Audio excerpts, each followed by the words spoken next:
The following program is for mature audiences only. The views expressed by the people and other guests on the podcast are their opinions and their own and don't reflect the institutions or establishments that they work for. So please do not get our asses fired or canceled. Thank you very much. Enjoy the show.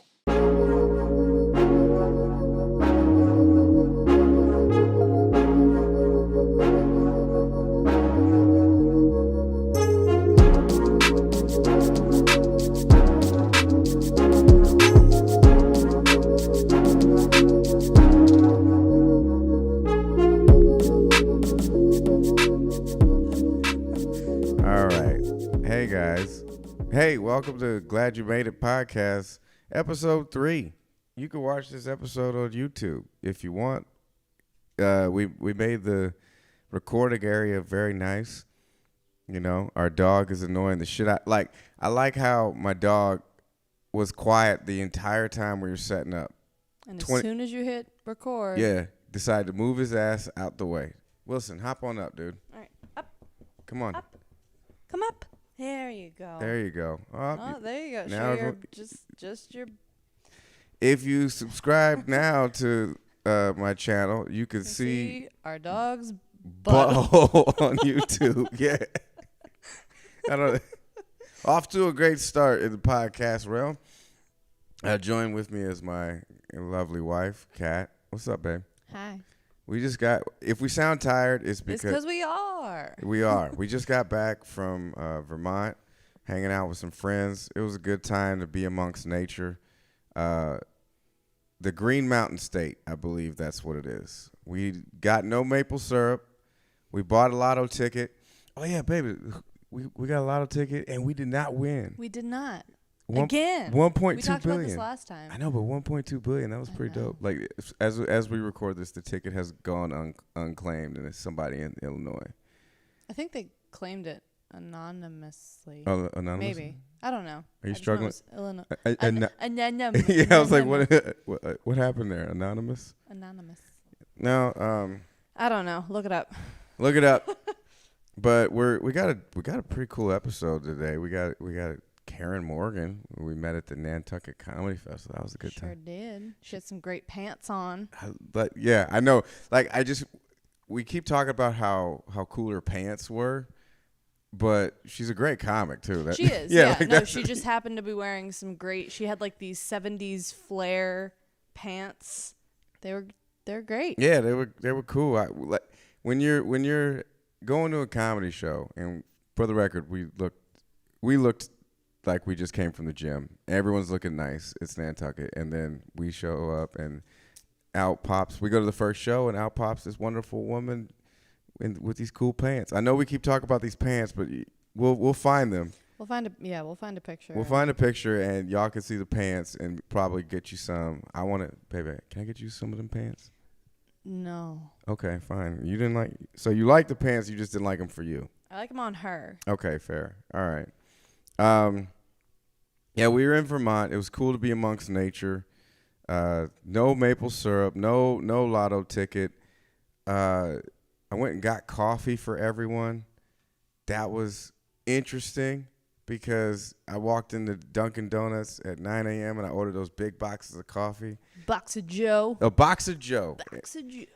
Wilson, can you not do? Yo, listen. Man. Good. Yeah, I like how we have to pause this podcast every now and then for our dog to stop acting like a piece of shit. Anyway. So, getting a box of Joe, and this lady, I felt bad for her because it was Sunday morning, and people are just yelling at her because they want their coffee. And I was like, hey, good morning. And you know how I am. When I could tell somebody's having a bad day, you just want to grab them and just say, hey, it's going to be all right. And she was like, you're so nice. She's like, you want some free donuts? And I said, absolutely not. And I just left. We got way too much food at the house already. It's like we had so much food. But yeah, I'm exhausted. Today, how was your day? Exhausting. I don't know if people can hear our dog lapping up water in the background. Just being all kinds of disruptive. I don't know how, he was in place for 20 minutes, and then all of a sudden just decides to just stir up all this shit. It's all right. Now he's going through a purse. He's going through the bathing suit bag. He's going through the gym bag. He's sniffing up on the dog bag. All right, let's just. It's just annoying. And now, see. All right. Anyway. Cool episode. I know. Yeah, I know. We're getting to it. I know. We're just tired, and we had a good day, but we're excited. I'm not sure what we're excited about. We're excited that we have a cool guest. If you'd like to donate to the Patreon, we do have people that did donate to the Patreon, and I want to thank them. I just don't have the list ready. You can see I was not prepared for this today, and I apologize to that for you. But I do want to thank people that are supporting the Patreon. You go to patreon.com/gladyoumadeit, and you can support the podcast. And all proceeds will go towards dog training. Why are you looking at me like this? Not to cat, dog. but yeah. But Wilson is just looking at me. So, okay. We did have, while we were in Vermont, we did not take the dog with us. We did have. God, no. Yeah, we had Wilson stay with some friends. And Wilson made a friend. It's so cool because you have to understand, our dog is an asshole. He made a friend, and then he was such a good friend that they sent him back with one of his new friend's toys. He basically just kind of commandeered a toy from this dog and was like, yeah, this is mine now. This is mine now. Little coffee cup. There you go. There we go. All right. Okay, in bed he goes. And now he's in bed. All right, so now if you watch this on the YouTube, you got a nice little Wilson cam. You got a little silhouette. Yeah. Little Batman. Your little Batman ears. I like that we've made this intro strictly about our dog, Vermont, and Dunkin' Donuts. And Dunkin' Donuts. This is a very New England start. I got shows to promote. August 11th and 12th, I'll be in San Diego at Mike Drop Comedy. Come see me in San Diego. August 20th, I'll be at Dry Bar Comedy in Provo, Utah. August 21st, Wise Guys, Salt Lake City. Come, just get some damn tickets, okay? I want to give you guys jokes, and so that we can continue to produce comedy, produce a cool podcast, and give y'all something to be glad about.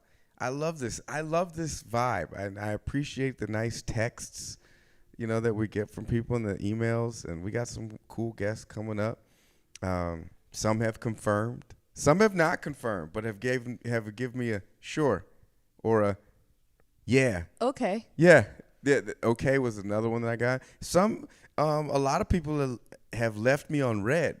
Ooh. That's fun. It is. It's especially when you send the message, you forget about it, and you check back and you're like, oh, they opened this like 5 hours ago. Yeah, or 5 days ago, and then you're like, oh damn, they thought about it and they still thinking about it, and they said no. Shout out to the people who just say I appreciate the no's. Yeah, I'd rather get a no than. They're like, nah, I'm not interested. Just don't give me hope. 2020 is hard enough. Or 2022. I don't even know what year it is. Welcome to the future. 2022 is hard enough. Don't give me hope. All right. I'm still trying to get this summer body together. You look great. Thank you. But I want abs. I want the V shit. I want the little Ryan Reynolds. Just one more time. The Ryan Reynolds? Yeah. Well, he has it. I'm trying to think of somebody else off the top who has the V thing. The V? I don't know. I don't focus on the V that much. Good. I like you. I appreciate the fact that you don't focus on the V. Yeah, I don't know. It's not important to you? No. What's important to you? Arms. Yeah, I got them. You got those. I got arms. I mean, it's mostly like a sense of humor, but we're talking physical. Physical? Mm-hmm. Arms. You like arms? What else do you like? Forearms. Forearms? Yeah. I got a really strong right forearm. Yeah. From writing jokes, not anything else. Honestly, I do appreciate a good butt. That was part of the initial attraction. I went through your Instagram and I saw that ass photo and I was like, whoa. Yams.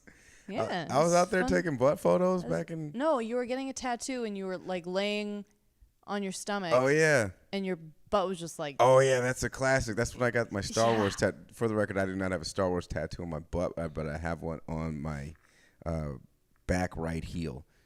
Where my right cankle is. That's where I have. You don't have a cankle. That's what I want to call it. It's right where my right cankle is. I have a nice Star Wars tattoo, but I'm getting. But if you have cankles, that's fine. I know, which is fine. But I want to just get the imagery right. So I'm laying on my back, and there's this picture deep in my Instagram from probably like 5 years ago, and I'm wearing some. They're not hoochie daddy shorts, but they're kind of short. They're just regular gym shorts. Yeah, and your ass is just. It's bulbous. It's plump. Like it's just out there, and and Noelle. Shout out to Noelle. Check out their podcast. Chelsea and Noelle Go to Hell. That's but yeah, she's got the prayer hands by my butt. Yep. Those are good times. Yeah, it's that's what I was doing, like squats for. I was doing squats every day. I did a 30-day program where you do squats every day, and your knees hurt forever. Yeah. And you can never sit down, and you have to do that slow. When you sit down on the toilet, you have to do that slow descend. Yeah. Sometimes, I do just the quick, just to get it over with, and I just slam my butt down on the toilet. Great. That's great to know as we're homeowners. So I'm waiting for the plumber to just come by and just be like, this toilet has been dislodged. Like, a lot of wear and tear. And it's a great force. It's just from me slamming down my ass on the... After glute day? Yeah, which was every day. And I was that's constantly every day sore. for me, yeah. Yeah, but... Side note, for the fellas out there, like, first of all, don't miss leg day. Yeah. But also, pay attention to your ass. We like a nice ass. Like, we want something to grab onto. To grip onto? Yeah. Okay. It's just nice to see, a little booty. You know, fun. You don't want that Hank it's Hill. Fun. Yeah, you don't want that. Yeah, that's the sound of somebody's hand just sliding off because there's no ass to catch it.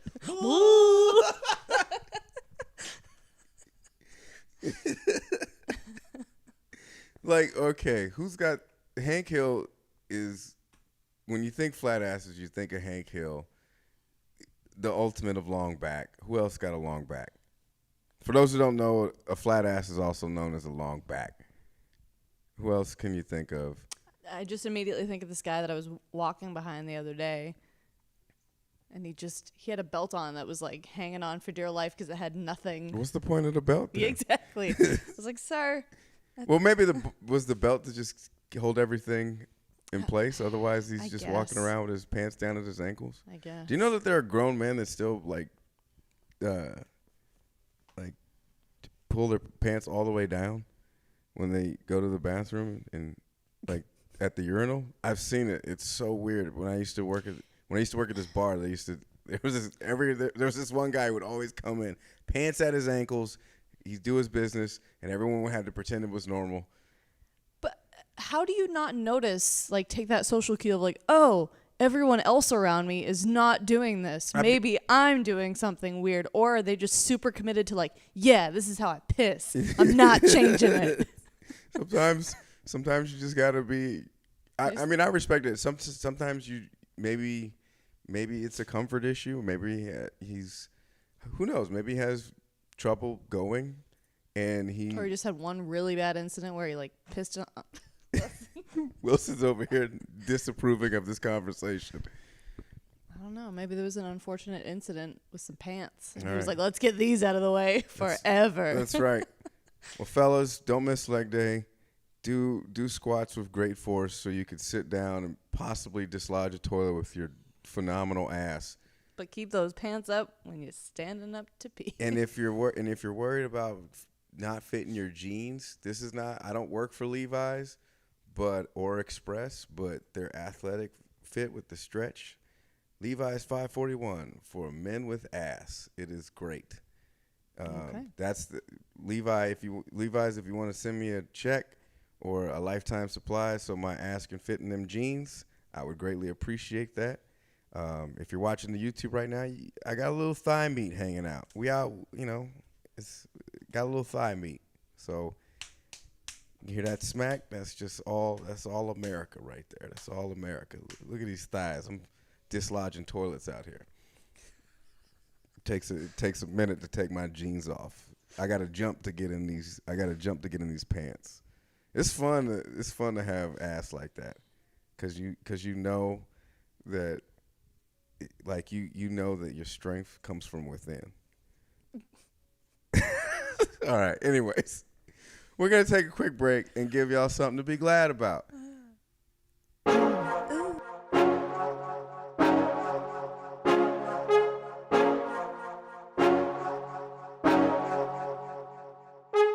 We're back. We're giving y'all something to be glad about, and yeah, we're calling it Gratitude. It's stuck, baby. That's fine. People have sent in their emails. There were texts. They said Gratitude is fine. It's here to stay. They get why some don't fully agree with it, but they understand why it works. So, Gratitude is here to stay. What you got from the glad news? Surprisingly, there was not a lot of fun, uplifting news. Or the stories that I found were all just very factual and serious. Yeah. It's like, oh, tigers aren't as extinct as we thought. Oh, we've removed trash from the ocean. Just like so one can. Not a lot that we can riff off of. So I found ones that might not necessarily be good news, but they're good for a chuckle. And sometimes we have to laugh at misfortune. Anyway, so the first one is actually a local story taking place right here in beautiful Plymouth, Massachusetts. America's hometown and my hometown. Right. And I decided to read the headlines because the headlines tend to be the best part, and then I will explain. So the headline, whale womping. Jumping humpback whale lands on a boat. No one hurt. That's a full headline. Yep. I mean, I've seen the video of this. Someone sent this to me over the weekend, but I think I was had a few drinks, and I felt like I dreamt this because I remember seeing the video, but I don't know when I saw it, but it's pretty interesting to see because that whale didn't give a shit. No. So, boaters and whale watchers off Massachusetts got a surprise over the weekend when a humpback whale breached and landed on the bow of a 19-foot vessel. Video footage shows it launching its body. Not giving him. And its head slamming onto the front of the boat, tipping the rear of the vessel out of the water as it slid back into the ocean. Well, I mean, it's not going to, where else does it have to go? I know, but it's just funny to think of it just being like... sliding back off and just... just... Because it's got no ass. It's got a humpback. He has no ass whales. Okay, so that's that. The next story, not a feel-good story at all, but funny. All right, so the headline, chess-playing robot breaks child's finger at Moscow event. What? Skynet is real. Skynet is real. The robots are coming. They're coming. Why did he break? Was the robot losing? So it doesn't specify. Was the kid talking shit to the robot? Did he I hope so. So a chess-playing robot grabbed the finger of its 7-year-old opponent broke it during last week's Moscow Chess Open tournament. Quote, the robot broke the child's finger, Sergei Lazarev, president of the Moscow Chess Federation, said. Of course, this is bad. End quote. Of course, this is bad. Yeah, no shit. A video shared on social media shows the robot taking one of the boy's pieces and then grabbing his finger as he attempts to make a move. Oh, no. Oh, no. Oh, damn. So, like, who won? Did the kid... I hope that kid beat that robot's ass. I didn't read that far. They probably had to in all stop seriousness, everything. And he finished the tournament in a cast. In all seriousness? Okay, he finished the tournament. So, he did, so... Like, okay. I think the... Shout out to this kid for being a trooper and finishing, but we don't have any more information. But based off that headline, I don't think he won. But because if the kid did win, it'd be like, yo, this badass kid beat the shit out of this smart ass robot. We're in the fight against machines, and I think the kid had to take the L to prevent war. So shout out to this young this young lad. Yeah, because I mean it is in Moscow. So. No, but I'm saying no. This isn't about U.S. and Russia. This is about humans versus machines. I think this that is a worldwide issue. Yeah, this is our John Connor. We got to protect this kid. We got to protect this kid at all costs. Baby, I know you've never seen Terminator 2, but which is fine. It's fine. But like, there's this scene of Linda Hamilton who plays Sarah Connor, and she's doing like pull-ups, and it's awesome. For anybody that knows what I'm talking about, you want to see a badass woman just doing some pull-ups. Linda Hamilton and Sarah Connor, Terminator 2, amazing. All right. Anyways, what's the next one? So the last one is a little bit more lighthearted. So the headline: UK family's missing beagle mix returns home with third place ribbon from dog show. What? West Sussex couple Peter and Paula became sick with worry when their 5-year-old beagle mix Bonnie vanished through an open gate on Sunday morning. So basically their dog runs away. And I'll just kind of sum up the rest of the article because there was no easy way to cut and paste. Yeah. So basically this dog runs away and it runs into this man who's taking his 2 dogs to a dog show. And he's already running late, so he's like, fuck it, I'll just enter this dog too. So he just enters this dog into the dog show, and the dog wins third place. And then he just sends her home. Did the other 2 dogs even place? I don't know. I didn't pay attention to that. No, but I think the dog had to get third place because it ran away. You can't. First, it was a pity vote? Yeah, once they realized, yo, this ain't even your dog. All right, fine. This is a well-behaved dog, but not that well-behaved. Third place for you. You ran away. You ran away. Minus 2 points. But this thing comes home with Like, can you imagine, God forbid, Wilson runs away from home, and then he comes back with a rib, with a prize? Yeah, with a prize, like, yeah, I know y'all was worried, but, I'm out here. I'm repping the Whitakers. Yeah, doing a good job. I'm a bad boy, but I'm also a pretty good dog. How do you think Wilson would do in a dog show? I think Well, it depends on the event. That's the biggest thing. If it's obedience, no. It's not. But focus, agility, yes. Speed, yes. Yes. Fetch. Tearing the stuffing out of a toy. Champion. You ever seen those dogs do the slalom shit? I do want to. Yeah, I would love to see him. That shit is cool. I wonder if he could do that with his body shape. Well, he's got a long back. He could probably do it. Dog's got a long back. Well, it is funny because he does have this corgi booty, but at the same time, when he like hops up on the ledge to look out the window, he's got that Hank Hill ass. From behind, from his silhouette. We don't know exactly. They said he was a Chiweenie, which is a Chihuahua Dachshund mix, but I'm more convinced that he is a Corgador, which is a Corgi and a Labrador, because he's so good at playing fetch, but he's got that Corgi attitude. But he also might be a Chihuahua mix. I don't think he could also just be a mix of all the things. I do want to do his little DNA. I'm not doing that. I'll do it. All right. I'm gonna take the Patreon money and do his DNA. Don't do that shit for your own. Just kidding. All right, fine. You know what? If you want to be in the doggy DNA tier, if you want the oh my God, there's dog ancestry. They just run. Okay, but to be fair, they not only do their DNA to figure out what breeds they are, they also use that data for research to help with the longevity of dog lives and helps with disease and for good. Baby, to help dogs live longer. I get it. I want them to live longer. Is there no greater cause in the world? But also whatever happened, just good exercise. We put Wilson on a diet. He already lost 4 pounds. But we don't know that. We got. No, he's looking Slim boy. good. He's looking good. So I know. our dog's looking good. He would probably take. I'd give Wilson. I think he'd be a top 5. I don't think he'd be but I think he'd be up there. Yeah. I think depending on the event, if it was sport, I think if we did he would do well. I think we would do if he did the agility where that's where where the people just run around and they like, you got to go through this course. Like he would mess up on a couple, but I think he could do the little tunnel. Mm-hmm. He could do the seesaw. I know if we've seen him do that. The slalom thing, I would love to see him do that. I don't know if he, but I feel if we knew what he would chase, and he would chase the ball. Yeah. If we could just get that on a selfie stick and just run around with it. A selfie stick. I Or he would just plow right through the middle. I'd be cool though at a dog show. I have like a cool ass outfit, you know. Like I always see these people like in their little.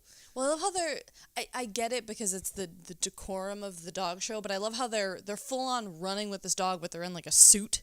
Yeah. But yeah, I want like a suit with like Stacey Adams. And I want the now or later Gators. I want to look smooth when I go up there. Like damn, I want to look like Bishop Magic Don Juan. Anyways, thank you, honey, for some glad news, and we'll get to the episode with Karen Morgan. Please to enjoy. Peace. Peace.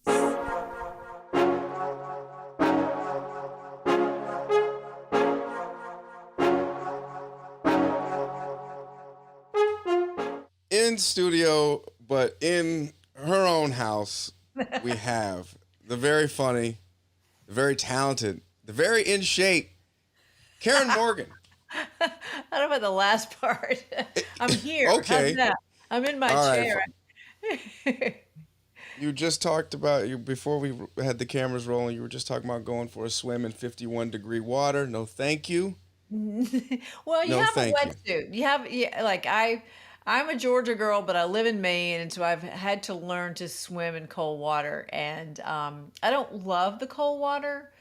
I prefer warmer water, but I have a very cool warm wetsuit that I use. Okay. Yeah. I mean, I respect it. I respect it, but you know, to each his own. I've been in that water, and I said no thanks. Like I'm a beach guy myself, but 51 degrees. I'm from California.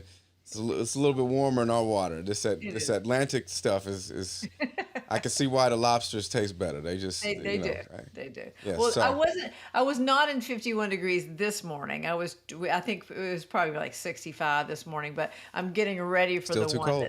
that's going to be 51. So it's not 80. Let's just say it's not 80. We're good. I happened to meet this person happenstance at the Nantucket Comedy Festival.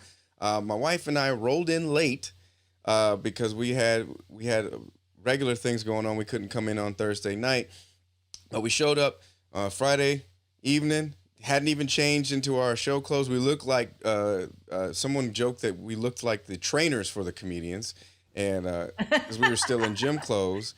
And the first show we see, and what was it? What was the theme? It was Southern Comfort. It was Southern Comfort. That's right. Yes. And out trots a wonderful person in these shorts that I could only, or these pants that were like salmon, rosé, white, black. It was a lot. It was a beautiful outfit, and I heard that Southern drawl, and I immediately felt at home because I'm a Southern California kid, but I do have a Southern upbringing from my mother, and it was just nice to hear somebody say y'all in New England, and it made me feel at home, and then I got a chance to talk to her, and then I find out she's training for the triathlon while she's doing a comedy festival. How do you find time for all this stuff? You know, I have to find time for it because it's my mental health, the training stuff, and I have to sort of give the caveat that I am not one of these really great triathletes. I'm not. I do just enough training to do the tri and not be totally embarrassed. Right? I just get myself through it. My goal is don't be embarrassed, and so Right. if I can do that, I'm pretty good. A few years ago, I trained more for tris, and the past couple of years, throw COVID in there and everything else, my training has gone more towards swimming mostly. So I train a lot for swimming. So for the triathlon, the swim comes first. So I do really great at the beginning, and then the rest of the day I slowly lose to everybody else because they're on the bike and they're I'm not a runner. So but the swim is my favorite part, and I'm just more of a swimmer than anything else. Okay, fair enough. You stick to your 51-degree water. I guess that's what makes you a great swimmer. But how do you? Which one's tougher, stand-up comedy or triathlete? Oh gosh, that's hard because I always compared before I became a comedian, I was a trial attorney, and I tell people that stand-up comedy is harder. People don't believe me in a different way. Stand-up comedy is harder in terms of being on a stage. You are by yourself. You do not have a book of statutes to read from. It is you. You're up there, and the responses. And even though I was a trial attorney and I'm in front of a courtroom of people, there was always something else that you could sort of at least look at your notes. So when you start doing stand up, it is a raw thing. So comparing that to triathlons, I think I don't know. To me, right now, triathlons are harder, just because I'm not Really? training. Yeah, just because I'm not training as much. It's if I trained every day, and again, as you said, it's time. How much time do you have? I have friends and a really good close friend that was a pro triathlete, and you talk about training schedules. Those guys, it's a lot of work and a lot of hours. So I prefer to train with my comedy. If I have to pick the time of what I want to do, my creative side needs to be fed as well. So it's a balance. Everything's a balance. I don't want to gloss over the fact that you were a former trial attorney. That takes time away from your family. Being a comic takes time away from your family, and then being a triathlete takes time. So, something had to give. It clearly. Sanity. How'd you figure Sanity that out? left me. That's what had to give. And my kids are grown now. They're college age and just post college age. So it's not like I am full time momming like I was for a while there. And even if you're a parent though, you still have to give something to yourself. And I think that as my generation ages, I mean, I'm 58 years old. And as I get older, I really find that I need to do something physical every day just to feel good, just to keep things moving. And this may be why I'm drawn more to swimming, because what's great about swimming is no one can talk to you. It's very meditative. I did a swim last weekend in Vermont, and we were in this lake, and it was a 5K swim. And I found myself during this particular swim writing material because you're in your head's in the water. It's only you and your kayaker, right? So Right. you're going for miles and miles, and there's only so many songs you can sing in your head while you're swimming. So at some point, my brain turned, and I was like, I think I've got some new material I need. So I'm writing material in my head while I'm Right. swimming, and I'm going to do it tomorrow night. I'm so excited. I'm like, I got I love it. some new stuff from my swim. We'll see. Well, that's okay. Well, see, this is you have what I like to call good problems, because I write my best material in the shower as well. Something about the water Water. clearing my thoughts. Yeah. But yeah, you taking a kayak out, going for a swim, like it feels better. I might have to try it now. Yeah. I'm a decent swimmer, but I might have to do this. It will definitely save me on my water bill. So there we go. Yeah. Get. No, so what? All right. So what songs you singing while you swimming? Oh God. Well, it changed. There was one that when I first started doing open water swimming. There's a song by. I can't think of his name right now, but it's called Snake Farm by Ray Wally. And it's called Snake Farm. Just Google Snake Farm. Okay. And, I will.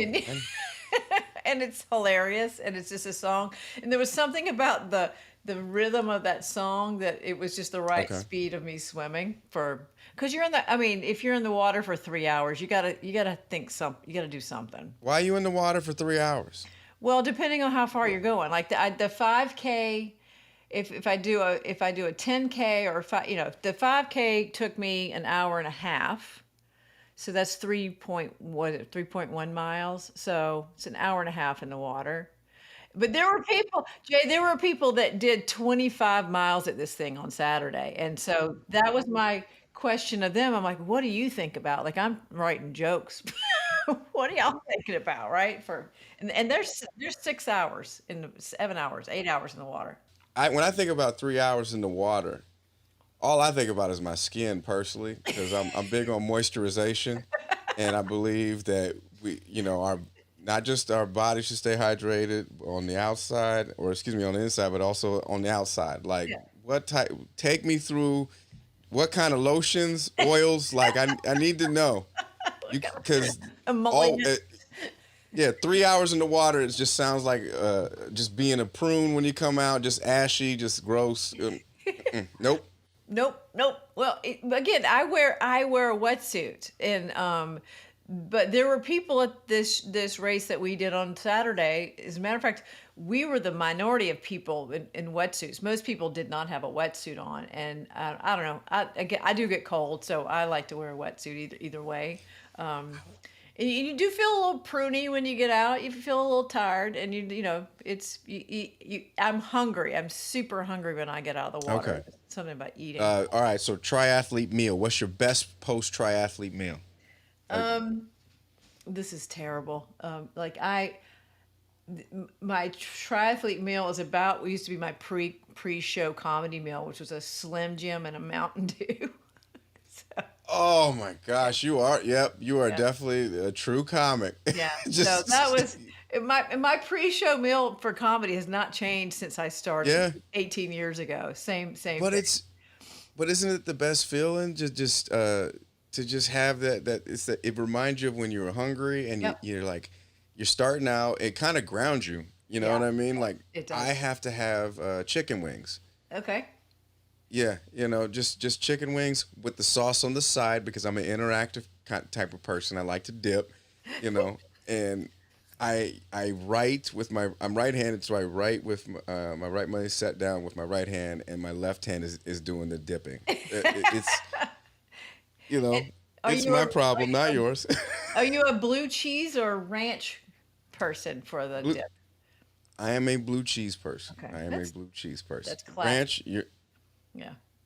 No, I are you a I don't ranch? I don't do that many wings. My sons do wings. They're big on the wings, and they do them on the grill, and they do a lot of this pre-prep soaking and marinating and stuff. And I'll All eat right, a we ain't. couple. Yeah. Yeah, we ain't got time for all that. No. Wait, so you started comedy 18 years ago. I mean, you told me your age, so I'm gonna do the math. But like, what was it like starting comedy at that age? I was 40.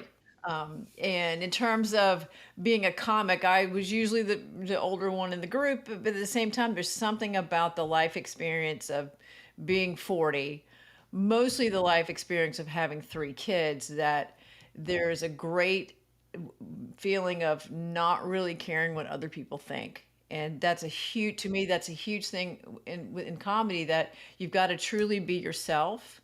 And I'm glad that I had the life experience to start when I was 40, because if I had started in my 20s, I don't know what I would have been like. I don't think I would have had enough really to draw from, to be calm enough to really go slow on stage and really tell the story I want to tell. And it's just I was happy to start then, and I'm still happy to keep doing it. I've gone off and on depending on how old my kids have been and what activities they've been.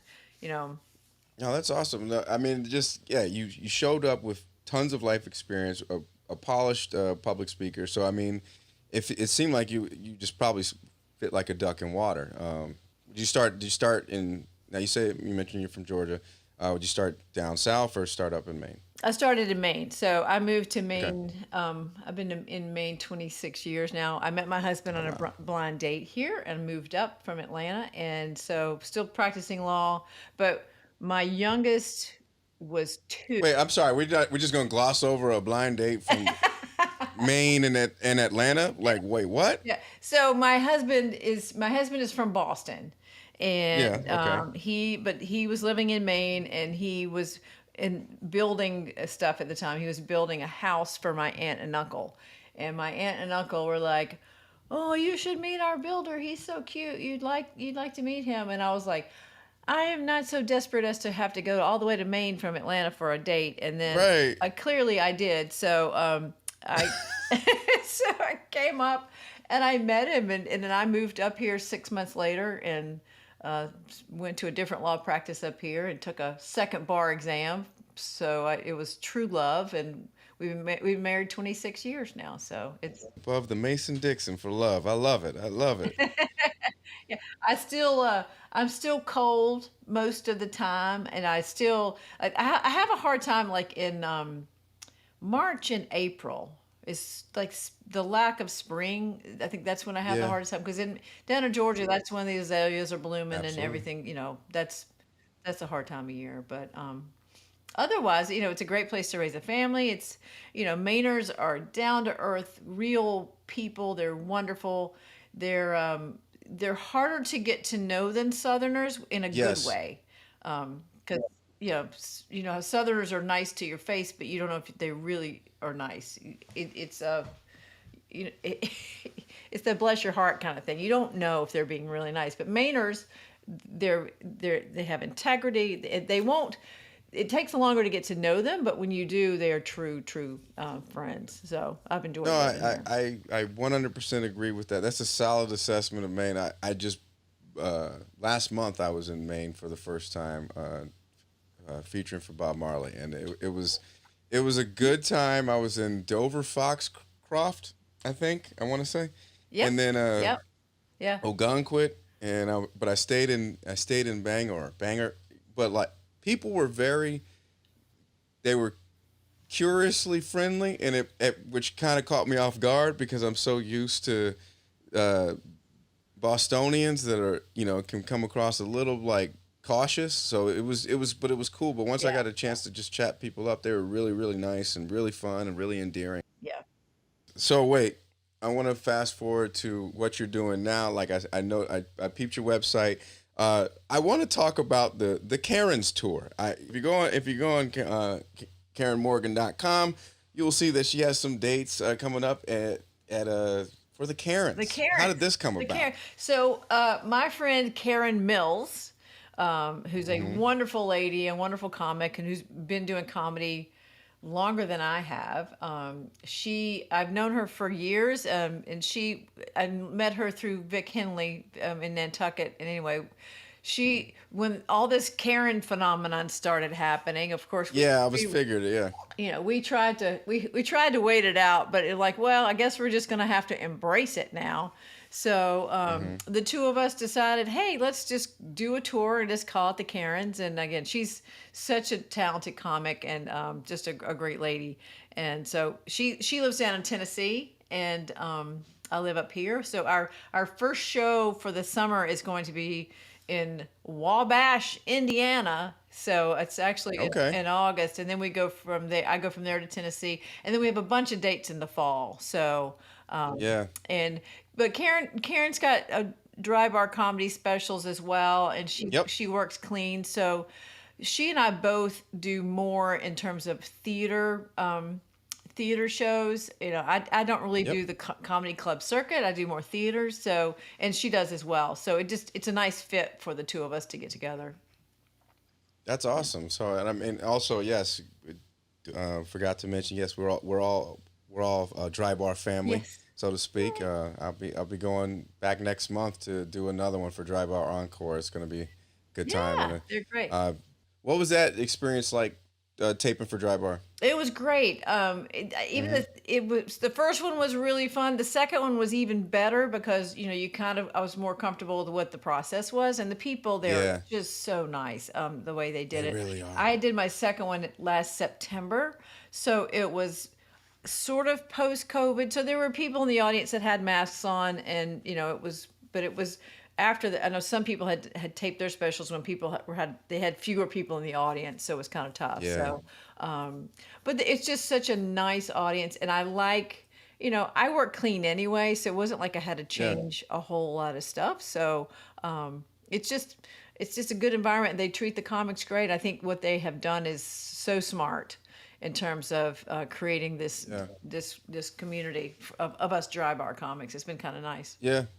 It's been good, and see, like I'll be the first to say I go back and forth. I'm kind of a tennis racket. Like I can do a clean show, and then I'll go do a bar gig and say whatever It I need to happens. get. Yeah. Yeah, I'll say whatever I need to get off my chest before I go to my therapist. But like it's just so I kind of ping pong back and forth. But like it is. I was on season 2, and so it was still kind of in the early stages. But it was I was grateful enough to be a part of it, and so I'm happy to do another one because I didn't at the time. I honestly didn't know what I was doing. Because taping for those that are listening, taping a comedy special is it's unique. It's a different process, and if you don't know what to expect or what to do, the biggest thing I learned was to pause at the end of certain bits just to so that you're ensuring that the audio folks can uh, cut better in post. Audio and the AV guys can cut better in post, but Yeah. it was just very very frustrating process for me on my end because I felt like I wasn't prepared, but now I'm ready to do it. I mean, there's obviously we always remember the great shows, but even the bad shows, there was a time like that was the thing I'm about during the pandemic was like I missed bombing. I genuinely, you know what I'm saying? Like just like you have that long drive back to the hotel. Even the drive might be 5 minutes, but it feels like 5 hours, and you're sitting there contemplating like, what did I What just happened? what was that? What's your favorite bomb? Well, my favorite bomb was my first real show after my workshop. So I Okay. took Tim Farrell's workshop. That's how I started here. And then how you have Okay. a graduation show and all your friends and everybody comes. So the bar is super low on how you really do. And then so Yep. my first real show, my husband went with me, and here I am at the time. I've got 3 kids, and I'm working on my Nick at Night material and doing all that kind of stuff. So it was all motherhood and bottles and diapers and mommy stuff. But in the lineup, I went after these 2 guys that for some reason there were 2 of them on. I don't know what they were doing, some sort of improv thing, and they were nasty. And then they pulled some audience member up to sit on Yeah. stage with them, and they were like doing this grinding dance to up to her head, and it was even nastier. And then I get to go next, with my Yeah. my Oh. mommy humor Oh that's all no. clean. And so it wasn't great to begin with, and then it just went downhill from there. And so Yeah. so this is the first thing my husband has ever seen. So we're walking back to the car, the walk to the car, and he just says, "Well, if that's what you want to do, okay." So that's the one that sticks out in my mind the Yeah. most. Yeah. That had you had to follow people twerking on someone's blouse. That's like It's just like what's happening? like that for the that doesn't even happen at most comedy shows. Like No, the yeah. whole thing was weird. I still to this day don't know what if it was why they were on stage. First of all, 2 together, and then bring an audience member up. The whole thing was a little nuts. But Yeah. anyway, Yeah. I've moved forward and on, and I don't think about it anymore. Okay, So we'll stop. We'll stop, but okay. you know, full disclosure, like, all right, guess what? It was me the whole time. I was the one that was twerking on that lady's. He was twerking. He was twerking on somebody, some poor lady. Oh no, I was like, what is happening? improv people. Yeah.